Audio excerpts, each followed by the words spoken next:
चलिए आइए चलते हैं विश्वमोहन के पास और जानते हैं क्या टॉपिक है आज कमोडिटी की एबीसीडी में। विश्वमोहन बताइए। कमोडिटी की एबीसीडी में आज हम बात करने वाले हैं कोरिएंडर यानी धनिया की। एक बेहद ही अहम कमोडिटी जो हर किचन में इसका इस्तेमाल होता है, लेकिन इसका वायदा में भी कारोबार होता है। तो सबसे पहले इसकी स्थिति समझिए।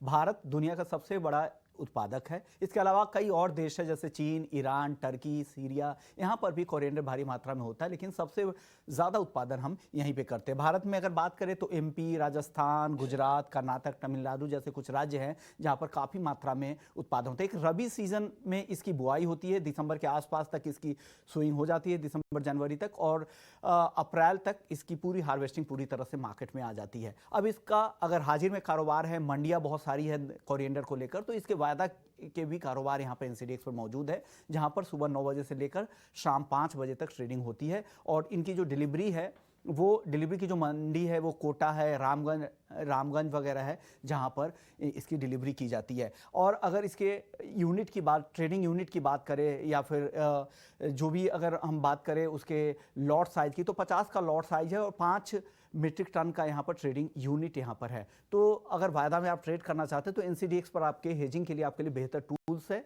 अगर आपको लग रहा है कि जब आवक के दौरान भाव कम होने वाले हैं तो यहाँ पर वायदा में भाव को आप लॉन्ग या शॉर्ट कर सकते हैं अपने हिसाब से, ताकि वहाँ के जो प्राइस का जो रिस्क होता है प्राइस में उतार चढ़ाव का, वो यहाँ पर कम कर सकते हैं। अब सवाल होता है कि यहाँ पर कीमतों पर किन बातों का सबसे ज़्यादा असर होता है। तो प्रोसेसर्स, मिलर्स की मांग, एक्सपोर्ट इंपोर्ट के क्या आंकड़े हैं, जो कॉम्पिटिटर कंट्रीज़ हैं वहाँ किस तरह का उत्पादन हुआ है, वहाँ से किस तरह की सप्लाई है, वो इसके प्राइसेस को सबसे ज़्यादा असर डालते हैं। तो इन सारी चीज़ों को आप ध्यान में रखकर यहाँ पर ट्रेडिंग कर सकते हैं। और जो भी प्राइस में उतार चढ़ाव में अगर आपको रिस्क लगता है तो वायदा बाजार में यहाँ पर हेजिंग के विकल्प भी आपके लिए मौजूद है। ठीक है, तो धनिया का इस्तेमाल करके कमोडिटी बाजार में आप कैसे धन बना सकते हैं, इसके बारे में जानकारी आपको विश्वमोहन ने दे दी है। और कितना क्रूशियल है आपको ये बताने की ज़रूरत नहीं। किचन में तो विश्वमोहन बता ही रहे हैं कि हर जगह इस्तेमाल होता है, लेकिन कौन कौन से देश इसके उत्पादक हैं, कहाँ पर ज़्यादा मात्रा में होता है, और आप इसका कैसे कमोडिटी बाजार में इसको ट्रेड्स करके आप इससे पैसे कमा सकते हैं, ये पूरी जानकारी आपके लिए विश्वमोहन ने कमोडिटी की एबीसीडी में बता दी है।